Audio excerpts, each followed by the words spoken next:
San Francisco 49ers quarterback Colin Kaepernick causing a fire, literally. Fans, or ex-fans, burning his jersey, and it's all because Kaepernick refuses to stand for our national anthem.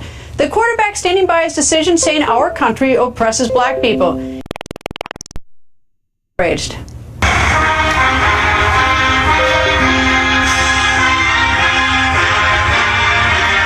There's a lot of things that need to change. One specifically is police brutality. Very courageous, yes, very courageous, to sit on your ass as a third-string quarterback likely to be cut. Very, very, very courageous. There are a lot of things that are going on that are unjust. I find the words of Colin Kaepernick reprehensible, despicable, and disgusting. You, Mr. Kaepernick, if you don't love our country, get the out of it, okay? I understand his point of view, but I don't think that was the right arena to do so. Sit on your butt in the country that made you the star and the wealthy millionaire that you are. Former Florida Congressman and Executive Director of the National Center for Policy Analysis, Lieutenant Colonel Alan West, goes on the record. Good evening, sir. Good evening, Greta. How are you? I'm very well. Well, I read something you posted. You blasted Kaepernick. Well, look, I come from a family of servants. My father was born in 1920 and served in World War II at a time when he truly knew what oppression meant. He was not afforded all the rights and privileges that other Americans were, but when he sat me down as a young man on the steps of our home in Atlanta, Georgia, in an inner city neighborhood, he told me that there's no greater honor, no greater privilege than wearing the uniform of the United States of America. And when Colin Kaepernick sits down and does not respect the flag, the same flag that draped the coffin of my father, a World War II veteran, I do take umbrage with that.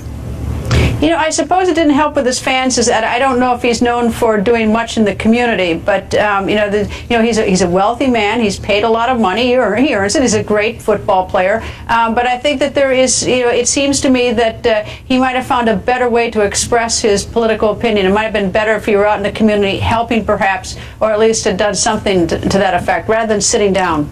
Yeah. Well, you're absolutely right, and I think that when you look at the young man, he is just parroting talking points, because I want to ask him, how do you really define oppression in the United States of America?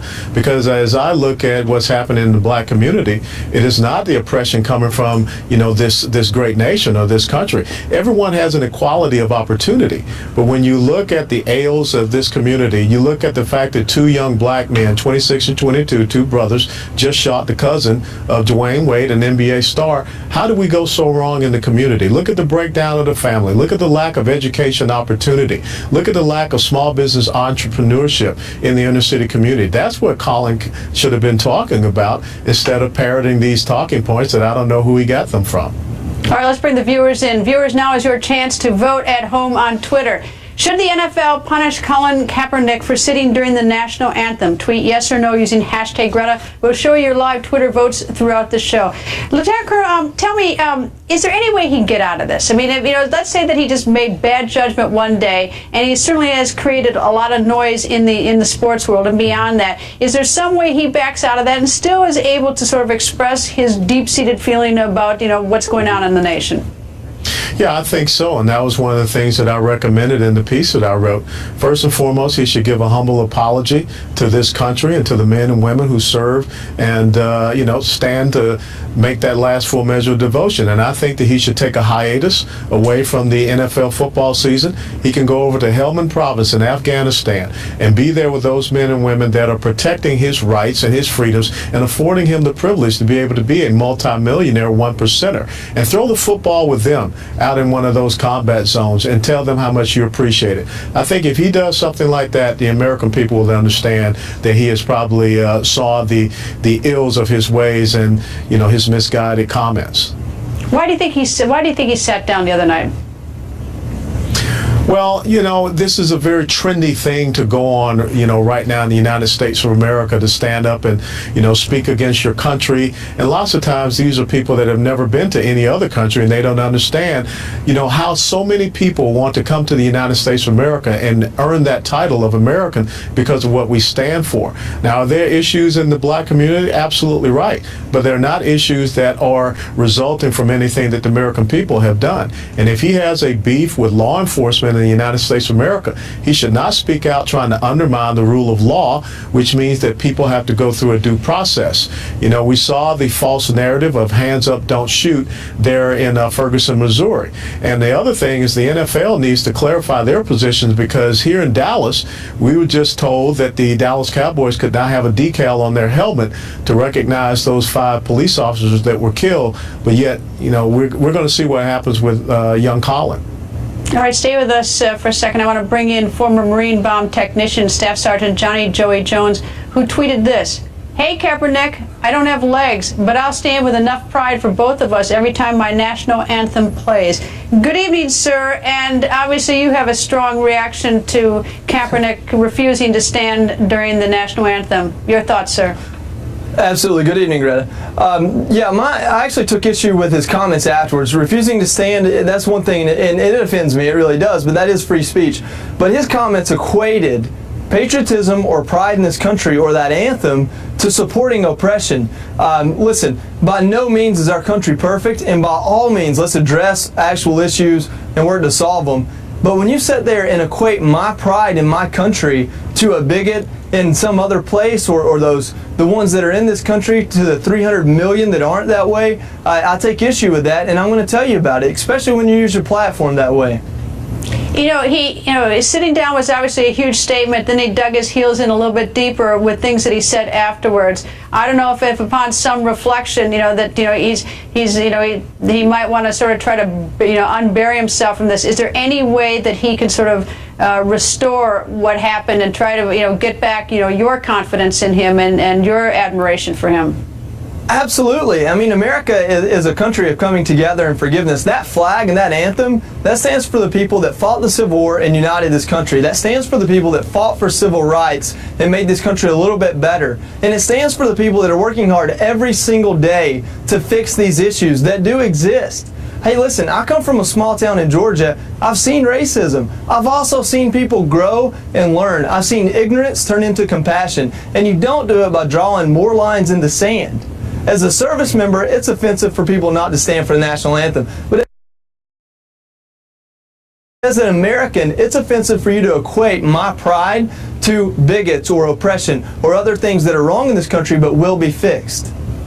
Colonel, he's now probably had a little extra time to think about it, and I've asked both of you for what suggestions how he can restore himself. If he elects not to and digs his heels in even deeper, then what? Should the NFL do something? Well, there are consequences to your actions, and I just want to say that what you have on your show tonight are 2 young men, both from Georgia, from different backgrounds, but guess what?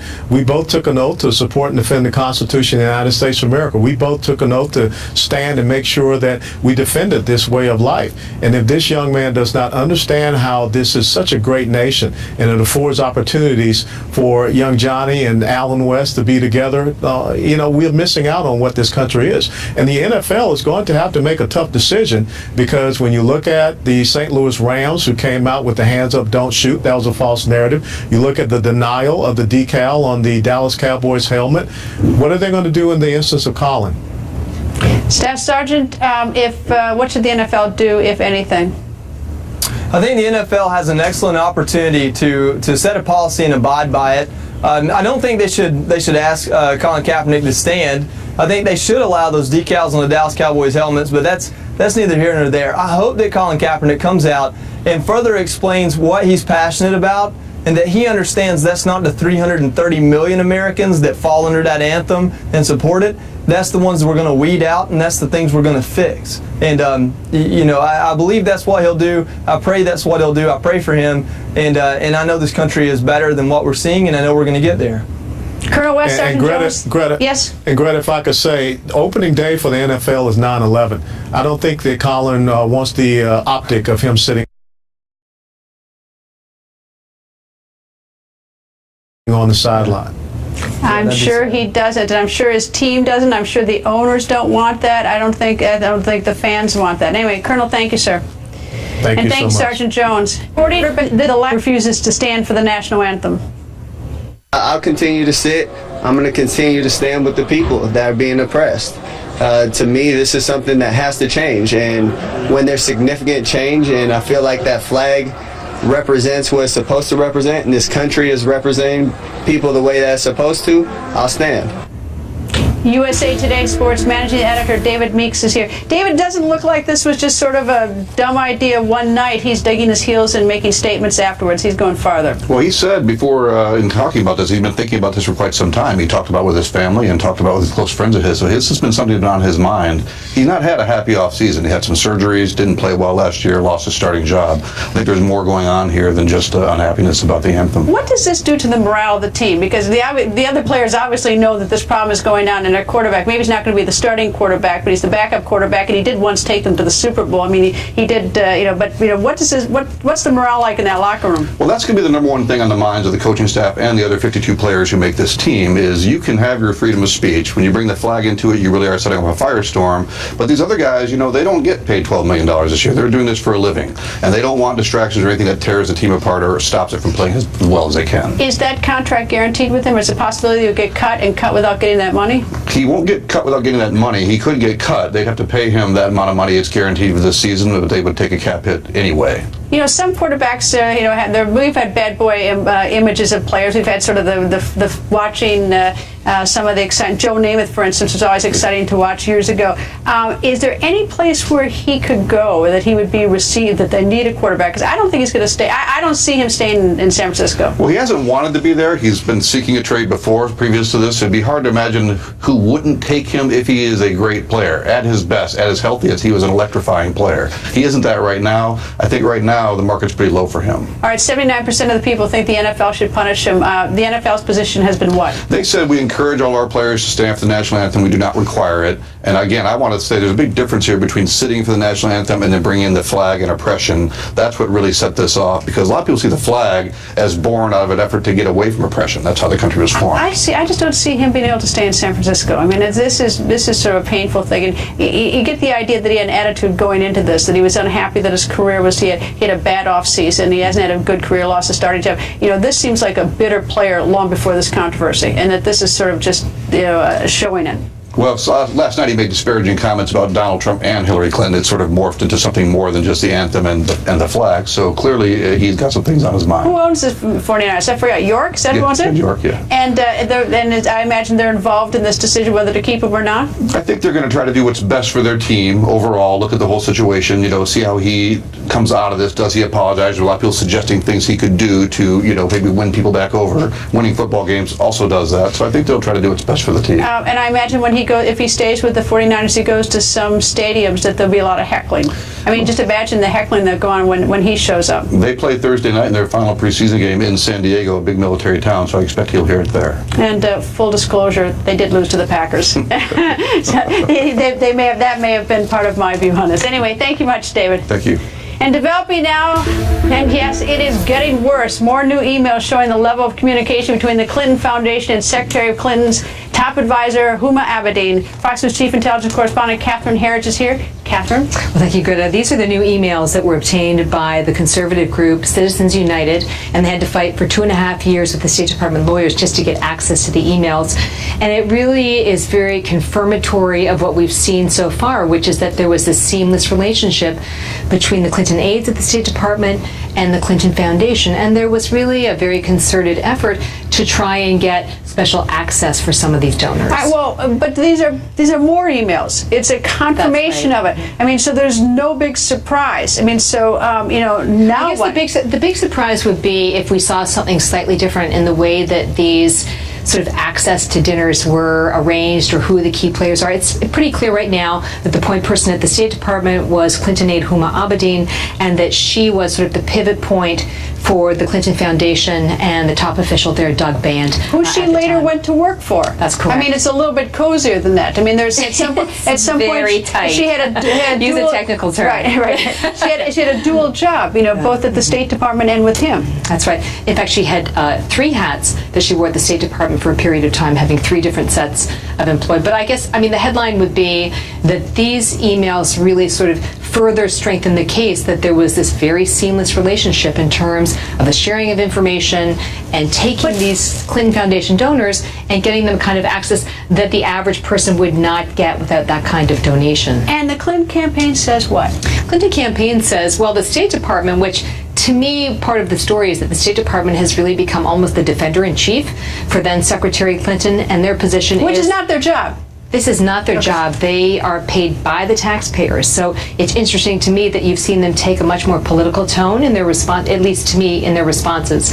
And they've said that no laws were broken and that part of the job of being at the State Department, which is absolutely true, is building relationships and trying to decide who's going to get access to whom. All right, one quick question. The FBI targeting of state elections? That's right. I have a second set of documents, which is this FBI flash alert that went out after there was a breach of a state elections board website, and then also an attempted attack on another one. And our contacts say that it really is the MO of these Russian-backed cyber militias. And that's important because what we've seen in the last 3 months is really almost a strategic gathering of intelligence. The DNC, the DCCC, which helps elect people to the House, and then the attempted breach on the foundation as well. But none into the RNC, so far as we can see. Do they have a more sophisticated, we just haven't looked into that? I think that you got to assume they've been in the RNC too, but they have not been able to identify it yet.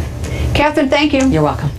And a really bad day for Secretary Hillary Clinton's top advisor. Besides the new emails, Huma Abedin has announced she is separating from her husband, former Congressman Anthony Weiner. Fox's correspondent Rob Schmidt is here to explain. Rob? Yeah, and Greta, a real rough day for former Congressman Weiner, losing 2 jobs, one as contributor to local station New York 1, the other writing columns for the New York Daily News. Also, Weiner's wife, top Hillary Clinton aide Huma Abedin, announcing she is separating from him, saying, quote, "After long and painful consideration and work on my marriage, I have made the decision to separate from my husband. Anthony and I remain devoted to doing what is best for our son, who is the light of our life. During this difficult time, I ask for respect for our privacy." Now this after the New York Post revealed a new scandal. It is the 3rd time that Anthony Weiner has publicly embarrassed himself and his family. Weiner was caught sexting with a 40-something divorcee who told the Post they've been in contact for 19 months but have never met in person. The most jarring photo right there in the middle, the smaller picture on that Post cover, shows Weiner, now a house husband, in his underwear, laying in bed next to his toddler son when he took that photo. The Post reports the woman, who's remaining anonymous, responded to that photo. "You realize you can see your blank in that pic," using the former politician's last name to reference, of course, something else. Anthony Weiner was a Democratic congressman for the state of New York until 2011, when he resigned after a photo surfaced of him in his underwear he had sent to a college student in Washington state. Weiner then tried to revive his career by running for mayor of New York City in 2013. His numbers tanked, though, when he was caught sexting yet again under the name Carlos Danger. Right now, Weiner is not talking about this. His Twitter account has been deactivated. Greta. Rob, and that comes under the title, "Finally He's Deactivated." Rob, thank you for the report, and welcome to the Fox News Channel. Thank you. See you later. And Secretary Clinton may be leading in many polls, but news out today could give Donald Trump some fresh ammunition. On the Record's expert political panel is here. Also, a massive manhunt underway. A murder suspect confessing to murder on Facebook and then going on the run. That's next. Is on for a self-proclaimed killer in North Carolina.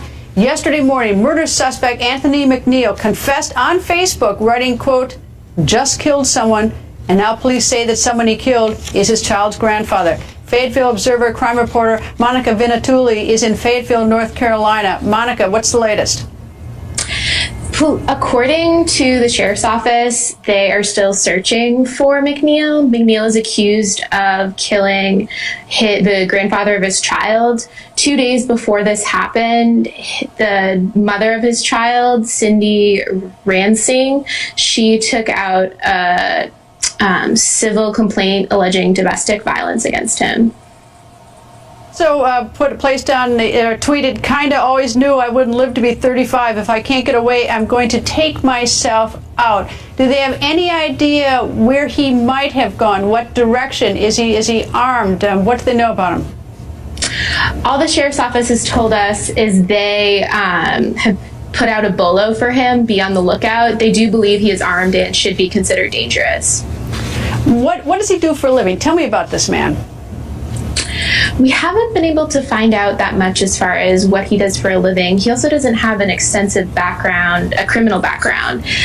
He's been charged between 2013 and 2015 with 4 traffic violations, but they were all dismissed. And a case involving an attempted breaking and entering was dismissed against him when he paid restitution from the court. But we're still gathering information on what he does. In terms of the murder, was the decedent alone? Do you know what the circumstances were that he was murdered? The sheriff's office said that he had just opened the door when he was shot. He had answered a knock on the door, which was McNeil. And do you know why McNeil was going to that home? He had a previous relationship with Racine's daughter, Cindy, and they have a child together.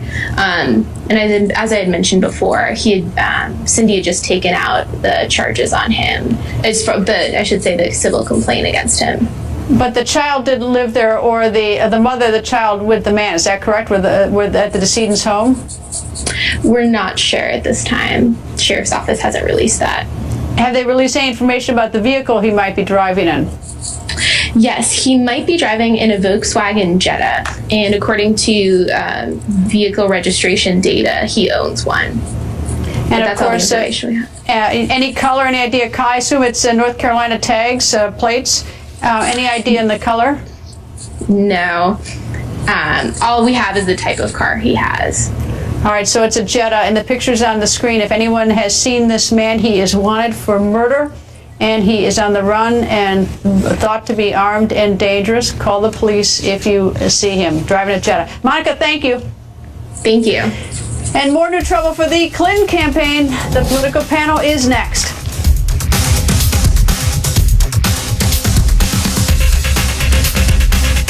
The hits just keep coming for the Clinton campaign. Newly released emails show a direct connection between the Clinton Foundation and the Secretary Hillary Clinton-led State Department. Top donors tried to get special favors, and some donors did in fact get them.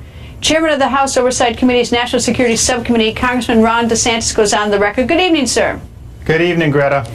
Well, we've heard this before, that there are emails sort of connecting the Clinton Foundation with staff over at the State Department who work directly with Secretary of State Hillary Clinton, then Secretary of State Hillary Clinton. What are you going to do about it, if anything?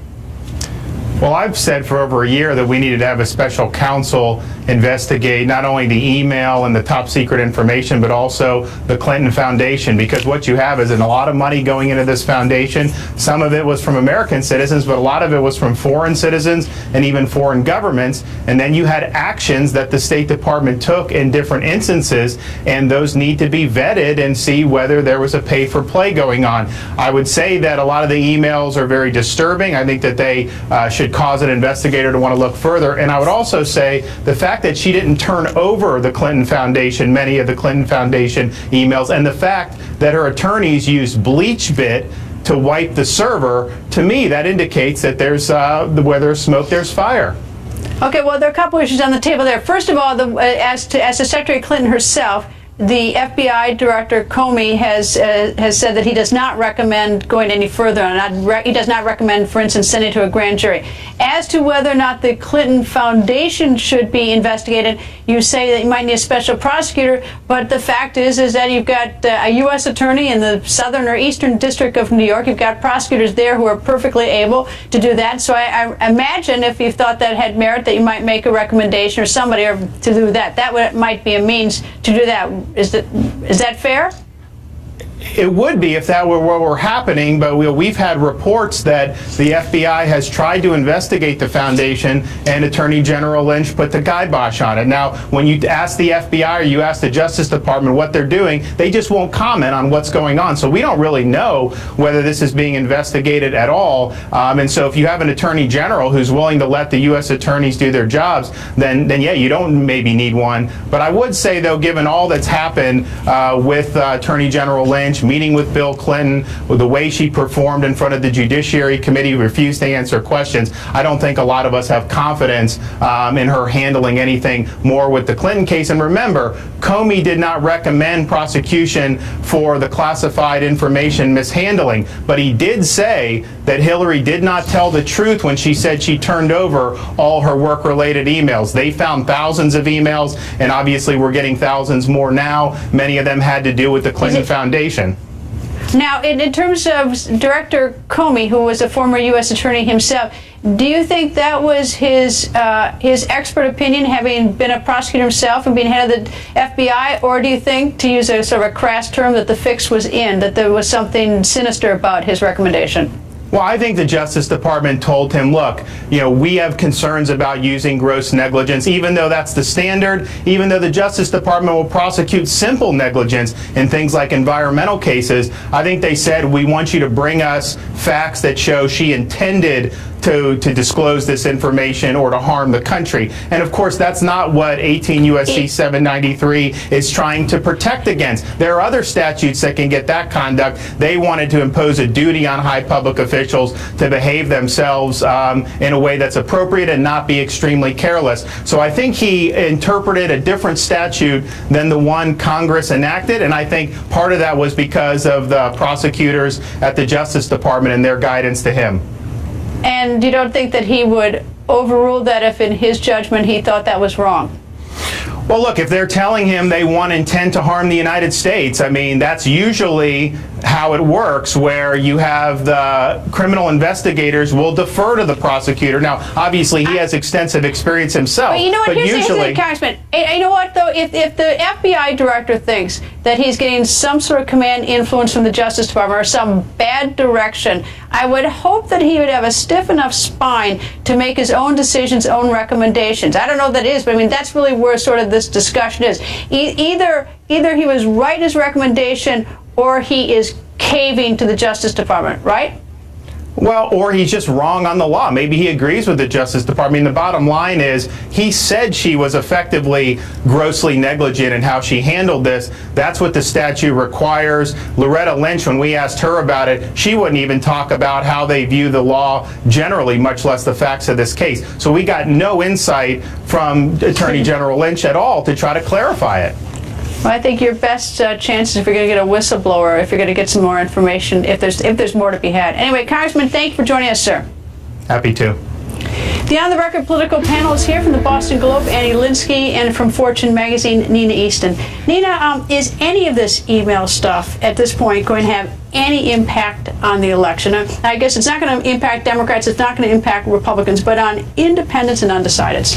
It really hasn't affected the dynamic of the race so far, and there have been dramatic developments. You've had the FBI director show that she's exposed confidential information, national security information.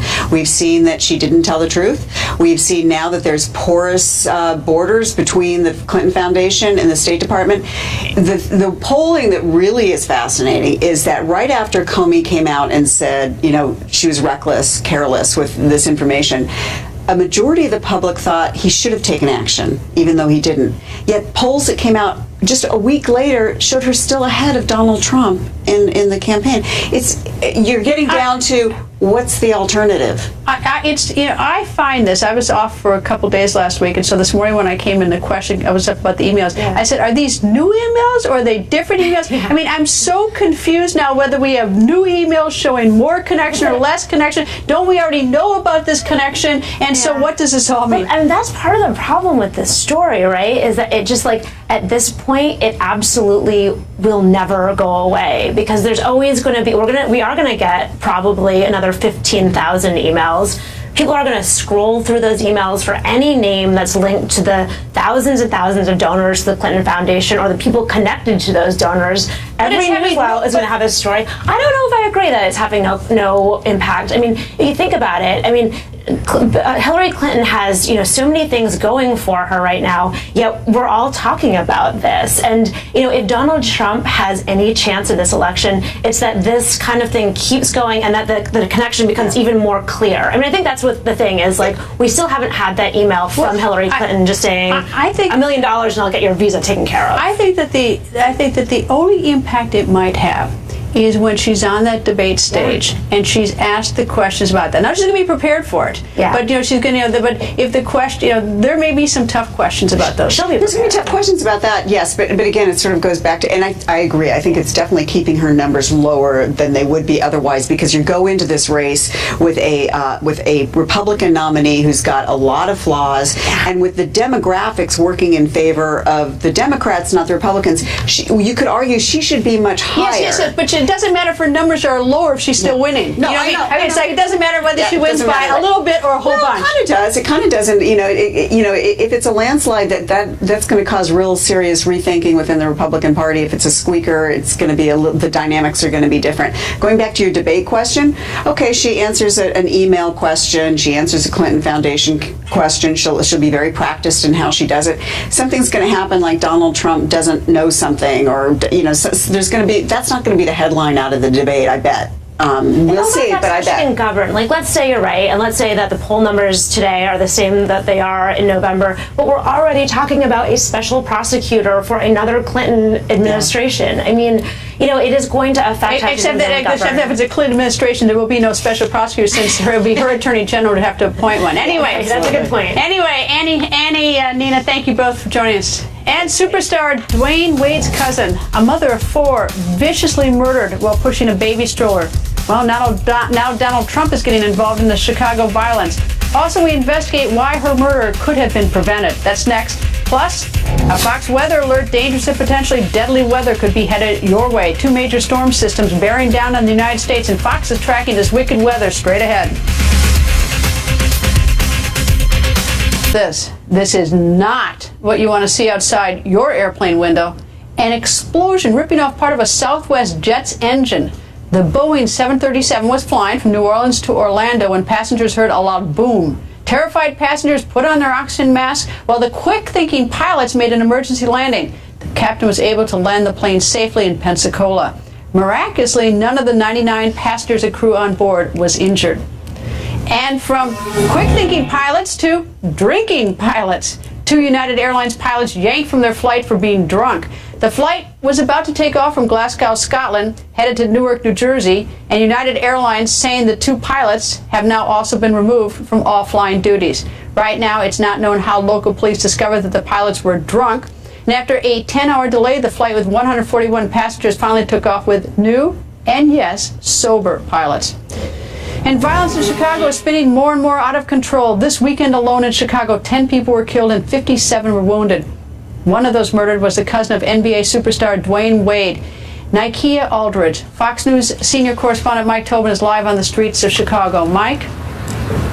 And Greta, the politicos are getting involved. Jesse Jackson just weighed in saying Chicago is in a state of undeclared war, but it's really Donald Trump who dragged this into the political arena over Twitter. His first tweet on Saturday reading, Dwayne Wade's cousin was just shot and killed walking her baby in Chicago. Just what I've been saying. African Americans will vote Trump.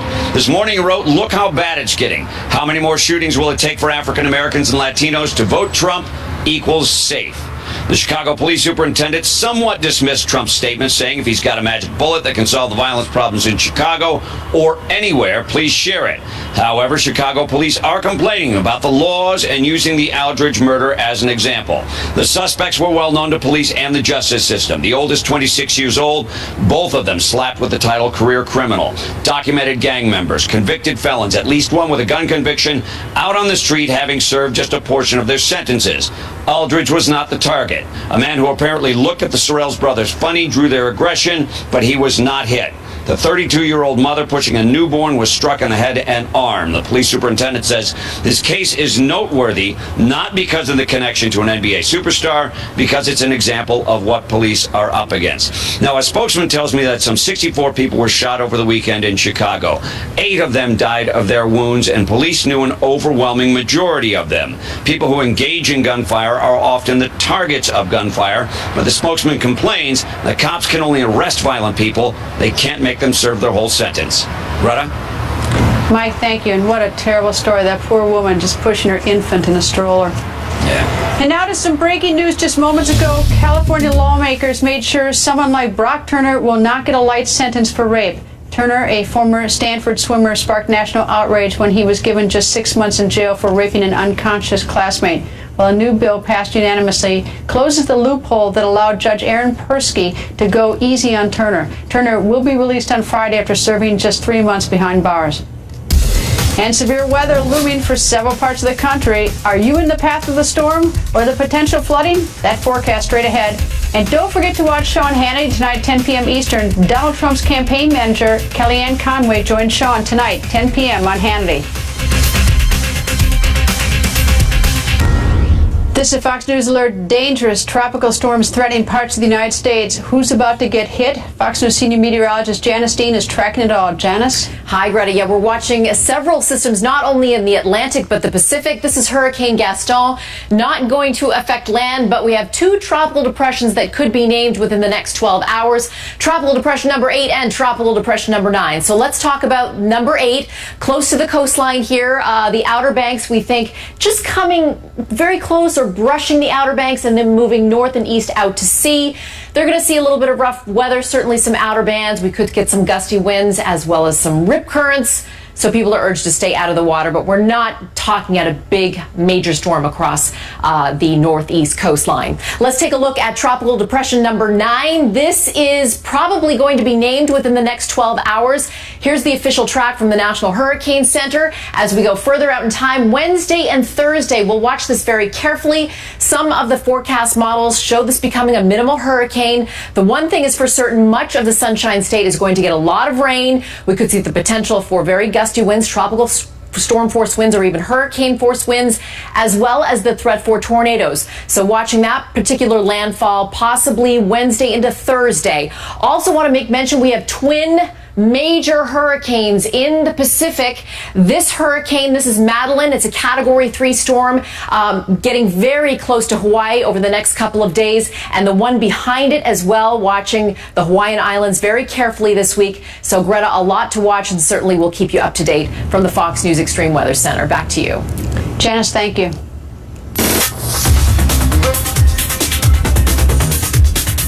Get ready to speed read the news. And alleged nun killers behind bars. 46-year-old Rodney Sanders arrested and charged with the vicious murders of 2 Mississippi nuns.